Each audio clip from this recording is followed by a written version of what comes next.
उन्मोचन है महापुरुष श्री अच्युत सेना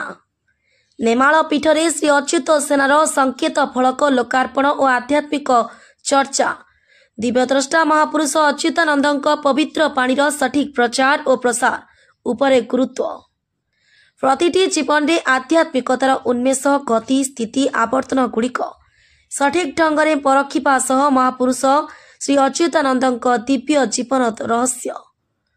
और दर्शन तथा उत्कलीय वैष्णव धर्मर जुग पुरुष पंचसखा सत्य चेतना कार्यक्रम आंब संगठन मौलिकता अटे। धेनु मातरम न्याय गो सुरक्षा सेवा सह जीवे दया न्याय साम्य मानव बादर संप्रसारण रे आरंभ भूमि भूमा पर्यंत प्रयास जारी रहिबो। समग्र विश्व को दिव्य लोक प्रदान रे दिव्य द्रष्टा महापुरुष अच्युतानंद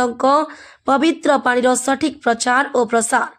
माध्यम जन सचेतनतार विश्वानर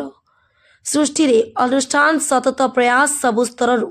कार्यकारी कराजिबो बोली आज महापुरुष अच्युतानंद पद्मवन पीठ नेमाल रे आयोजित श्री अच्युत सेनार संकेत फलक लोकार्पण और आध्यात्मिक चर्चा समारोह रे समस्त साधु संत अतिथि माने मत प्रकाश करिसेंती। श्री अच्युत सेनार संस्थापक सभापति विनय कुमार दास अध्यक्षतार आयोजित उत्सव स्वामी गुरुपाद ब्रह्म अवधूत श्री सुकांत दास जी महाराज जोगदे श्री अच्युत सेनार संकेत फलक को लोकार्पण करथिले। मुख्य अतिथि भाव प्राक्तन शासन सचिव तथा सुनामधन्य साहित्य संस्कृति गवेषक डॉक्टर अलेख चंद्र पढ़ियारी जोग देइथिबा बेले मुख्य वक्ता भावे राज्यपाल स्वतंत्र कार्यालय अधिकारी डॉक्टर नारायण मुतुरी विशिष्ट अतिथि भावे चलचित्र अभिनेता अरिंदम राय ब्रह्मानंद महांती सम्मानित अतिथि भावे नामाचार्य श्रीमत रेवती रमण दास महाराज बाबा रुद्र नारायण दास अनंत महंत अनंत राम दास बाबा नित्यानंद दास जी महाराज आलोक कुमार दत्त प्राध्यापक विपिन बिहारी दास समाजसेवी केशव चंद्र दलाई ब्रह्मानंद महांती पंचवट महंत प्रमोद दास शिक्षाविद कार्तिक चंद्र दास आईनजीवी अमरेन्द्र नारायण दास प्रमुख जोग देइथिले। ए कार्यक्रम प्रत्युषर अच्युतानंद महास्नान नव वस्त्र परिधान चंदन पुष्प लागी मंगल आलती धूप नैवेद्य पहली भोग आदि अर्पण करा जाई श्री अच्युत सेनार संकेत फलक पूजा अर्चना करा जाई सेनार पंचतत्व ध्वजा उत्तोलन करा जाइतिला। उक्त कार्यक्रम में कथाकार श्रीमान सुशांत कुमार नायक स्वागत अभिभाषण प्रदान करिथिबा बेले आध्यात्मिक संजिका सुजाता गोस्वामी और प्रशांत सिंह सेनार आभिमुख्य प्रदान करथिले। शेषे परिवेशविद प्रमोद दास धन्यवाद अर्पण करथिले। प्रभु शिवकल्प लिखिछन्ति कहिनु हे गुण जार कोटि कल्पान्तरे अच्युत नादीश्वर नेमाल ग्राम रे से परम ब्रह्म महाप्रभु अच्युतानंद प्रचार प्रसार निमंते सारा भारत वर्ष सारा विश्व रे आज ये सेना प्रस्तुत करा सेना द्वारा ये जो श्री अच्युत सेना गठन करा श्री अच्युत सेना माध्यम सारा भारत वर्ष ने सारा विश्व रे महापुरुष अच्युतानंद कथा को प्रचार प्रसार करा एथिपाई आज कार्यक्रम लोगो उन्मोचन फास्ट पर्याय लोगो उन्मोचन कराई केते कर्मचारी माने आमर एबे सुधा आमे जो जेतण आमे गठन करिचु ए आखपाख अंचल फाराड़ी निहाती कम अति कम 500 मेंबर मध्य आज की सुधा कार्यक्रम रे शामिल होइछन्ते एवं आज लोगो उन्मोचन परे काली ठरो आमर सभ्य संघर कार्यक्रम चलिबो एवं सारा भारत वर्ष रे ए कार्यक्रम जारी रहइबो। अरे मुख्य उद्देश्य कोन है? मुख्य उद्देश्य रहिला आमर ए धर्म प्रचार सनातन धर्म प्रचार एवं सर्वधर्म समन्वय एवं भाईचारा संपर्क सृष्टि करिबा विशेष करी महापुरुष अच्युतानंद कथा को प्रचार प्रसार करिवार मुख्य उद्देश्य एवं जो माने महापुरुष कथा को बेविचार भाव में निजे भणिता करी कहउचंती एवं महापुरुष नाम विभिन्न अपप्रचार चलैछन से मानको विरोध करिवा। देखंतु बारण बेलू सर्वे अच्युत घोषिबे मोर ग्रंथ पढ़ी सर्वे ज्ञानी बोलाइबे तेणु अनंत बटरू महापुरुषंकर पीठरू मणिमंडपुर आज ये वार्ता नेमाल पद्मवन पीठरू जो अच्युत सेनार आरंभ करा किभली भाव अनंत विद्यार परिप्रसार हम सनातन धर्मर रक्षा हम से जो वार्ता ए पद्मवन पीठर से वार्ता जीव महापुरुषंकर विद्या शून्यवादर जो मीमांसा से मीमांसा को सारा विश्ववासी जानवे और जहाद्वारा जो भाया विभीषिका विपर्यस्तर संभावना आड़क विश्व गति करुच्ची से संभावना कि विश्व मुक्त हम से अच्युत सेनार ये मुख्य आभिमुख्य।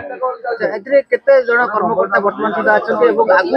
केते यार बुद्धि पाइबो बोली पाखापाखि 500 आज सामिल होते आगामी दिन में ओडिशार प्रत्येक जिलार कोण अनुकोण में प्रत्येक जिले में अच्युत सेनार सभ्य मान सामिल कर सभ्य माने महापुरुषंकर वास्तव विद्या महापुरुष जहाँ वास्तव दिग्दर्शन देइछंती ब्रह्म विद्या शून्य विद्या से कथा को मानव समाज जानिबो जहाद्वारा जो विश्व रे जो विभीषिका जो संदेहर विभीषिका विभिन्न प्रकार कथा आज उठी से कि मुक्त हम से जो अनंत विद्या जिते मनीष जानिबो निश्चिंत से मुक्त हम। ना पूर्व में बहुत थर आसी कहबी एटा केवल बाबांकर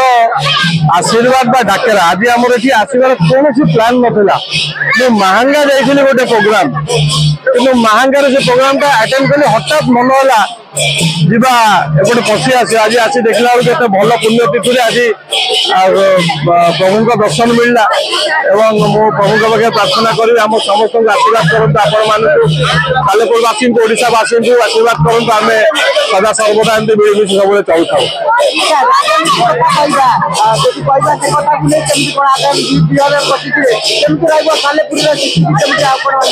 देखो सालेपुर स्थिति निश्चित भाव में सुधुरुची एवं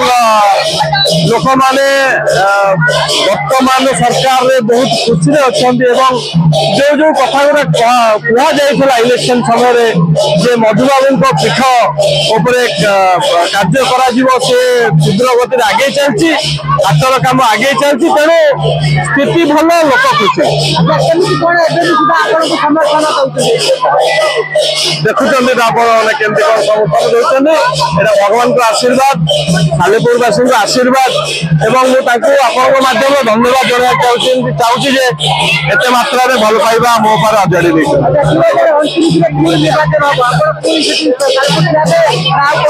निश्चित भाव में जहाँ कहूँ समस्त को भगवान को बराद हो भारतीय जनता पार्टी बराद हो मुझे मो कोकई उठा पर्यंत रही कल्याण कारण आमर ये विश्व जगत को जे नीति नियम निर्धारित विचार से जहाँ को कहुई सौरा जगतांग पृथ्वी पृथ्व्याणांग भारत वर्षाणांग उत्कलांग पुरुषोत्तम च पुरुषोत्तमाणाम पंचसखा मध्य अच्युत जशवंत जगन्नाथ आंक मध्य आमर महापुरुष अच्युतानंद महाप्रभु जे पद्मवन राजहंस आपण माने दूरदर्शन कथर ये टीवी शुणी विचार मालिका कथा गुड़ी वर्तमान हुए तो किसी अपवंश होकर भूल तथ्य तार सत्याहत विचार माने पाई ना कौ अंक राज अंक देव अंक कलि अंक दिल्ली सौराध अंक कौ अंक को हरणा मैंने करी तेणु से जहा हो महापुरुष गोस्वामी जी भविष्य दूरदृष्टा सबकि लिखिं ये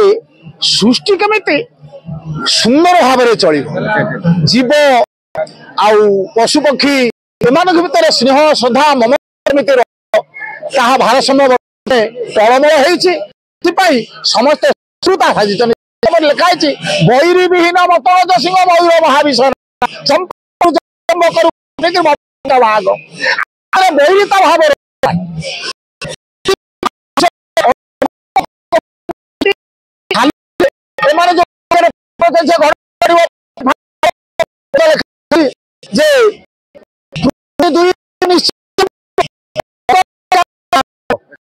पृथ्वी दूर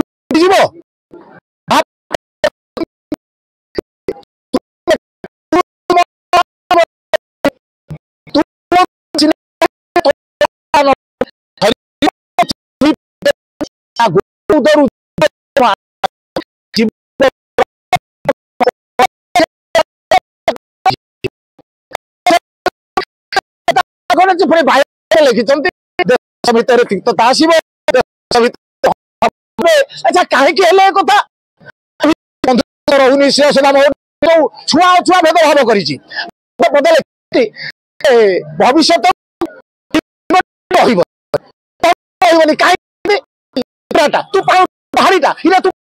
केवल आमर हिंदू समाज उच्च विचार अच्छा यही माने सब हिंसा भाव आज किए डुबई किए मुसलमान सब भाईचारा कुटुंबक आम समस्त एकाग्रता हवा एकत्रित हई आमर ए जो श्री अच्युत सेना आमर शिष्य से प्रतिष्ठा निजे आवाहक सी होती बहु चेष्टा सी तैयारी करमर प्रमोद दास सहयोग कर ये समस्त गोटा डाकरा जाए अच्युत पद्मनाभ पीठर समस्त गोटा डाकरा दि जाऊँगी अरे हे समस्ते आस एकाठी हवा एकाठी बसवा समस्ते एकत्रित हो जो डाकरा विनय दास ये देते समस्ते यही कथार आम सामिल आम सबू आमर यही सत्संग विचार रखा स्नेह श्रद्धा ममता वात्सल्य विचार रखी आम निर्विकार निराकार निर्विकार निरहंकार विचार आम समस्ते एकत्रित अच्युत सेना सामिल होकर सत्यर कलिर कटकरू प्रदीप राज का रिपोर्ट आईजेपी न्यूज।